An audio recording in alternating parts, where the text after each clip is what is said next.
Good morning, everyone. 11th Commerce Statistics. એમાં પહેલું પ્રકરણ એટલે આપણું કયું હતું? માહિતીનું એકત્રીકરણ, જેને કહેવાય કલેક્શન ઓફ ડેટા. આપણે એમાં કયા મુદ્દાનો અભ્યાસ કર્યો છે?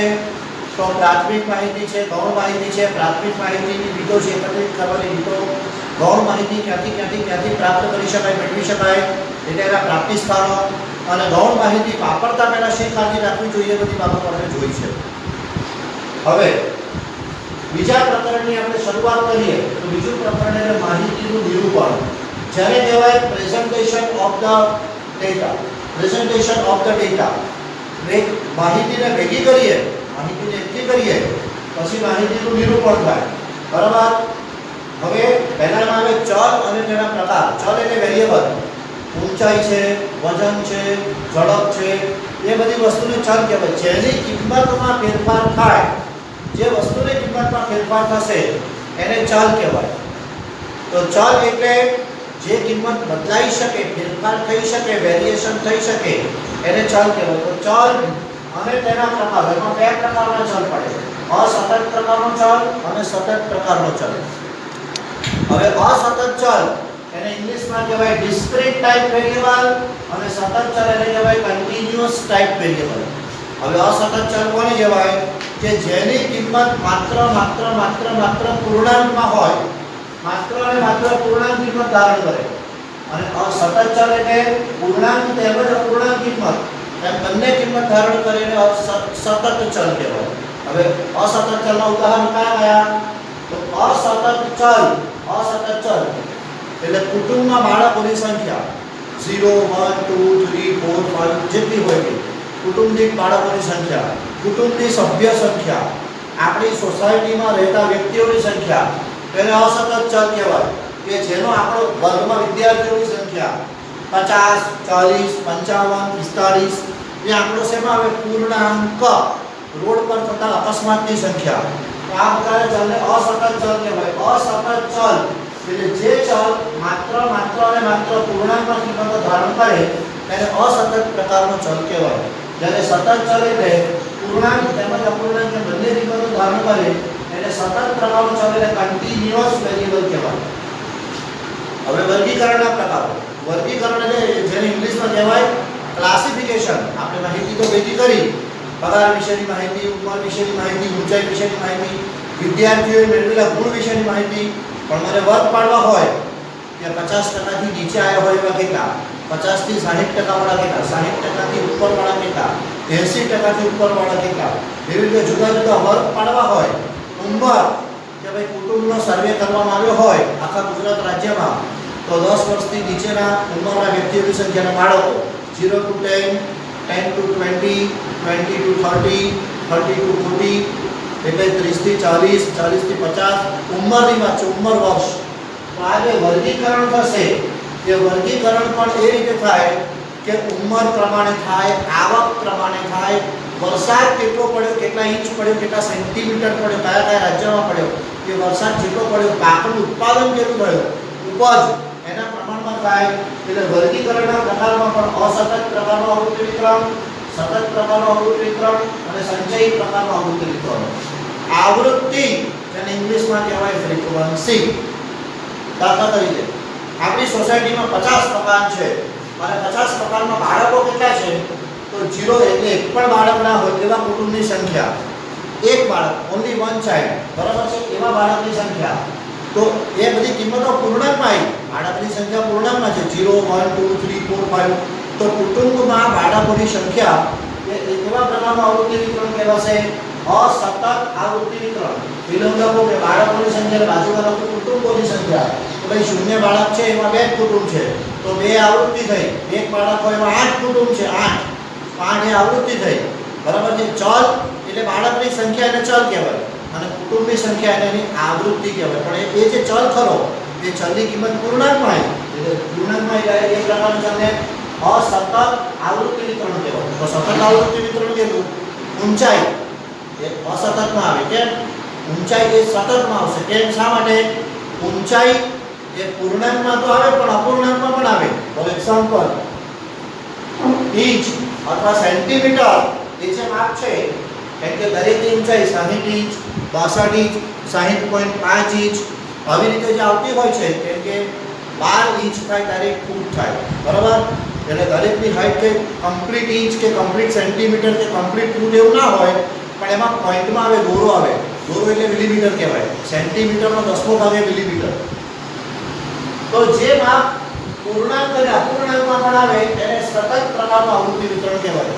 વાહનની ઝડપ નવા ટાયરો નાખ્યા હોય તો કેટલા કિલોમીટર કામ આપશે? તો અમુક કિલોમીટર જાય પછી બીજા અમુક પોઈન્ટ ફરે, બરાબર છે?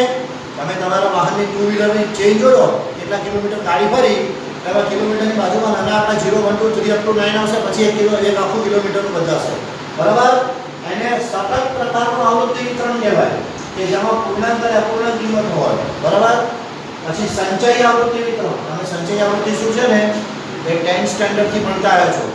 થી ઓછા પ્રકારનું સંચયી આવૃત્તિ, થી વધુ પ્રકારની સંચયી આવૃત્તિ. આપણે ઉપરથી નીચે આવૃત્તિ ઉમેરતા જઈએ ત્યારે સંચયી ઇંગ્લિશમાં એને કહેવાય ક્યુમ્યુલેટિવ. ક્યુમ્યુલેટિવ ફ્રીક્વન્સી એટલે 1/1 ઉમેરવાનું, એડ કરવાનું, ઉપરથી શરૂ કરીને નીચે સુધી. અને છેલ્લી સંચયી આવૃત્તિ કુલ આવૃત્તિ બરાબર થાય. એટલે જે આવૃત્તિ વિતરણ તૈયાર કરીએ એ ઊંચાઈ અને વ્યક્તિની સંખ્યા, ઉંમર અને વ્યક્તિની સંખ્યા, આવક અને વ્યક્તિની સંખ્યા, બાળકોની સંખ્યા અને કુટુંબોની સંખ્યા, એ બધા આવૃત્તિ વિતરણને સતત પ્રકારનું કે અસતત પ્રકારનું આવૃત્તિ વિતરણ કહેવાય. અને આવૃત્તિની બાજુમાં જે ખાનું બને એ સંચયી આવૃત્તિ કહેવાય. સંચયી આવૃત્તિ બે રીતે શોધી શકાય: થી ઓછા પ્રકારની સંચયી આવૃત્તિ અને થી વધુ પ્રકારની સંચયી આવૃત્તિ. હવે માહિતીનું વર્ગીકરણ. ગુણાત્મક માહિતી. માહિતી બે રીતે હોય: સંખ્યાત્મક માહિતી અને ગુણાત્મક માહિતી. સંખ્યાત્મક માહિતી તેને શું કહેવાય? ક્વોન્ટિટેટિવ ડેટા, જેને આંકડામાં રજૂ કરી શકાય છે એટલે ક્વોન્ટિટી કહેવાય, સંખ્યાત્મક કહેવાય, ન્યુમેરિકલ રિપ્રેઝન્ટેશન પોસિબલ. ગુણાત્મક માહિતી એટલે શું? જે માહિતીને આંકડામાં સંખ્યામાં રજૂઆત કરી શકાતી નથી એને ક્વોલિટેટિવ ડેટા કહેવાય, ગુણવાચક માહિતી કહેવાય, ગુણાત્મક માહિતી કહેવાય. એમાં બે પ્રકારનું વર્ગીકરણ આવે: સાદું વર્ગીકરણ અને બહુવિધ વર્ગીકરણ. દાખલા તરીકે પરિણીત હોવું કે અપરિણીત હોવું એ દરજ્જો છે. માણસનું વિવાહિત હોવું કે અવિવાહિત હોવું એ દરજ્જો છે. માણસને સ્મોકિંગ હેબિટ હોવી કે સ્મોકિંગ હેબિટ ન હોવી, ટી ડ્રિંકિંગ હેબિટ હોવી, ચા પીવાની આદત હોવી કે ચા પીવાની આદત ન હોવી, એ વ્યક્તિની ટેવ છે, આદત છે, શોખ છે. માહિતી ગુણાત્મક માહિતી કહેવાય. પછી વર્ગીકરણ આપણે કરી શકીએ.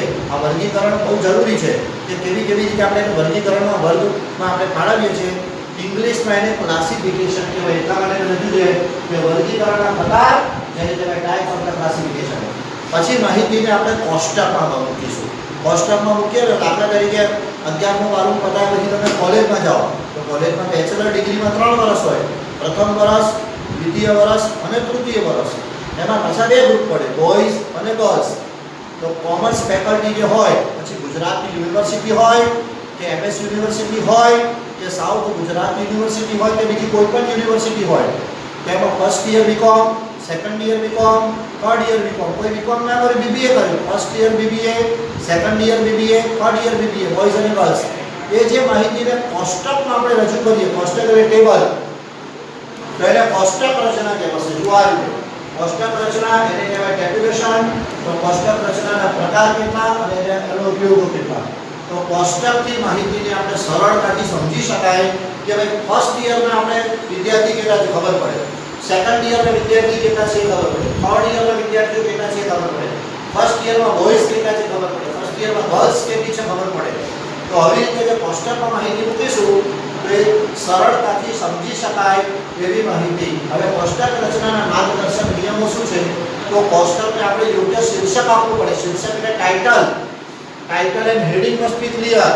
ત્યાર પછી આ ટાઇટલ આપ્યા પછી જે માહિતીના એકમ હોય, ધારો કે એને કહેવાય કોલમ અને રો, અથવા તો એને કહેવાય હરોળ અને સ્તંભ. આડી હોય ને હરોળ કહેવાય, ઊભા હોય ને સ્તંભ કહેવાય. સ્તંભ એટલે કોલમ અને આડી હોય ને હરોળ કહેવાય એટલે રો કહેવાય. તો હરોળ અને એમાં વેચવાથી યોગ્ય રીતે આપણે આંકડાની રજૂઆત કરી શકીએ. એટલે ટોટલી આડા ટોટલ ને ઊભા ટોટલ, તો ટોટલ કરવાથી દરેક આખા જૂથમાં કેટલા વ્યક્તિઓ છે કે ઉત્પાદન છે આપણને ખબર પડી શકે. એટલે કોષ્ટક રચનાના માર્ગદર્શક નિયમોમાં આ માહિતી ક્યાંથી મેળવવામાં આવી છે એટલે એનો સોર્સ એ બધું બતાવવામાં આવે છે. આ પણ બહુ સરસ વ્યવસ્થિત રીતે આપણી ટેક્સ્ટબુકમાં પણ આપેલું છે એટલે કોષ્ટક કરતા આપણે જોઈશું આજે આ ચેપ્ટરનું ફક્ત બેઝિક ફાઉન્ડેશન માત્ર શરૂઆત છે એટલે આ બેઝિક વસ્તુ છે અગત્યનું આ ચેપ્ટરમાં આવશે કે માહિતીનું નિરૂપણ કેટલી રીતે થઈ શકે તો પહેલા તો માહિતીનું વર્ગીકરણ કરવું પડે વર્ગીકરણ કર્યા પછી માહિતીને કોષ્ટકમાં લખવી પડે પછી માહિતીની જુદી જુદી આકૃતિ દ્વારા અથવા આલેખ દ્વારા જે રજૂઆત થાય હવે આકૃતિ અને આલેખ જેને કહેવાય ડાયાગ્રામ્સ અને ગ્રાફ આ બંને રીતે પણ આપણામાં જે છે કે તમે ચોપડામાં નોટબુકમાં ડ્રો કરો તો ચાલે આલેખનો ઉપયોગ કરો તો પણ ચાલે એટલે ગ્રાફ પેપરનો ઉપયોગ કરવો જેવું જરૂરી નથી પણ કરો તો વાંધો નથી એમાં હવે આકૃતિઓ અને આલેખ દ્વારા માહિતીનું નિરૂપણ જેને કહેવાય presentation of the data by diagrams and by graphs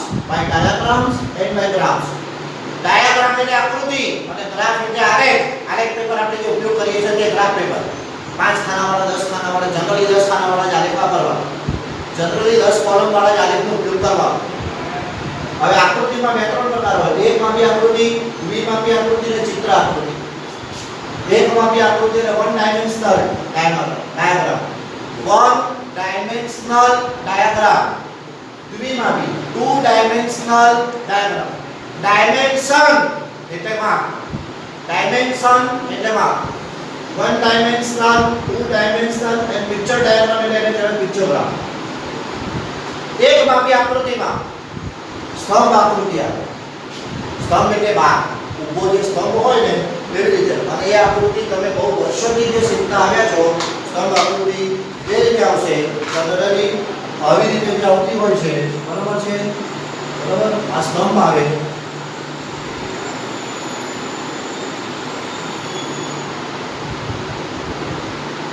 આ તો સ્તંભ કહેવાય આ બધી સ્તંભમાં બે ત્રણ પાસા પેટા પ્રકાર પડેલા સ્તંભ આકૃતિ આવે પાસેની સ્તંભ આકૃતિ આવે સાદી વિભાજિત આવે સ્તંભ આકૃતિ નામ કહેવાય બાર ડાયાગ્રામ અથવા હિસ્ટોગ્રામ પણ કહેવાય સાદી વિભાજિત અને ટકાવારી વિભાજિત ટકાવારી એટલે પ્રતિશત પર્સન્ટેજ બાર ડાયાગ્રામ એવું કહી શકાય હવે દ્વિમાપી આકૃતિ માટે ટુ ડાયમેન્શનલ ડાયાગ્રામ બે આવે વર્તુળ આકૃતિ અને વૃત્તાંશ આકૃતિ વર્તુળ આકૃતિને આપણે એવું પણ કહી શકીએ સર્કલ ડાયાગ્રામ અને વૃત્તાંશ એટલે પાઈ ડાયાગ્રામ PIE બેઠકો કોને કેટલી મળશે વિધાનસભાની ઇલેક્શન નજીક હોય છે બરાબર એટલે આવું આવે અને આવું જે ડાયાગ્રામ આવે બરાબર એમાં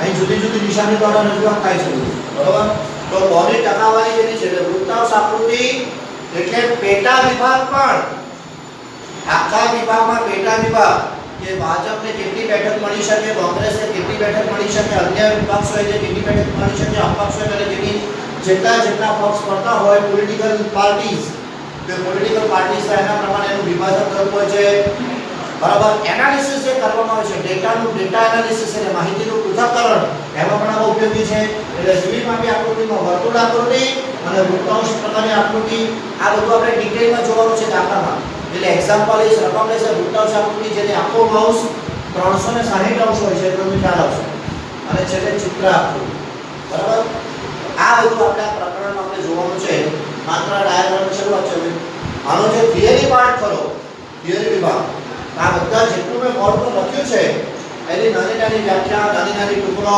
કોષ્ટક રચનાના માર્ગદર્શક નિયમો બરાબર વર્ગીકરણો કોને દેવાય એની માહિતી થિયરી રૂપે આપણી ટેક્સ્ટબુકમાં પાઠ્યપુસ્તકમાં પણ આપેલી છે હું જે એની પીડીએફ મૂકું જ્યારે પણ આની સાથેની પીડીએફ આવશે તો પ્રશ્નોના જવાબ આપવા માટે પુસ્તકમાંથી પાઠ્યપુસ્તકમાંથી પહેલા 2-3 વખત વાંચન કરજો ત્યારે એના પ્રશ્નોના જવાબ મળશે ધારો કે નાના ટૂંકા પ્રશ્નો હોય તો એક વાક્યમાં જવાબ આપો 10 15 કે 20 સવાલ પછી ટૂંક નોંધો 4 કે 5 હોય જેમાં 2 માર્ક 3 માર્ક કે વધારે 4 માર્કમાં પૂછાય તો જવાબ પૂછાય કે કોષ્ટક રચનાના માર્ગદર્શક નિયમો કયા કોષ્ટક રચનાના ઉપયોગો કયા મોટી ટૂંક હોય તો 4 માર્ક હોય બરાબર છે 4 માર્કથી વધારે ના હોય તે બધા પ્રશ્નોના જવાબ માટે તમારે ટેક્સ્ટબુકમાંથી થિયરીનું લર્નિંગ રીડિંગ આવશ્યક છે એટલે પ્લીઝ દરેક જણ પોતે આની સાથે સાથે આ વિડિયો લેક્ચર તો તમે જુઓ છો સાંભળો છો બરાબર છે ઓડિયો અને વિડિયો દોનો પણ જેટલું તમે નજર સમક્ષ પુસ્તક રાખશો, થિયરી આવે તો 2-3 વખત એ થિયરી વાંચશો, દાખલો આવે તો દાખલાને બરાબર સમજશો, બરાબર. એમાં થિયરી છે, આ ચેપ્ટરમાં કેવું છે 50% થિયરી અને 50% પ્રેક્ટિકલ એક્ઝામ એવું છે. કેમ કે પ્રેક્ટિકલ એક્ઝામ પર વધારે છે, થિયરી બહુ ઓછી છે. આના પછીના જેટલા લેક્ચર આવશે પ્રેક્ટિકલ એક્ઝામ પર જ આવશે. એટલે દરેક જણ પોતે વર્ગીકરણ કેવી રીતે થાય, કોષ્ટક રચનામાં કેવી રીતે મુકાય, આકૃતિ એટલે આલેખ કેવી રીતે દોરાય, જે પછીના હવેના લેક્ચર પછી આપણે જોઈશું. Thank you everybody, thank you very much. Okay.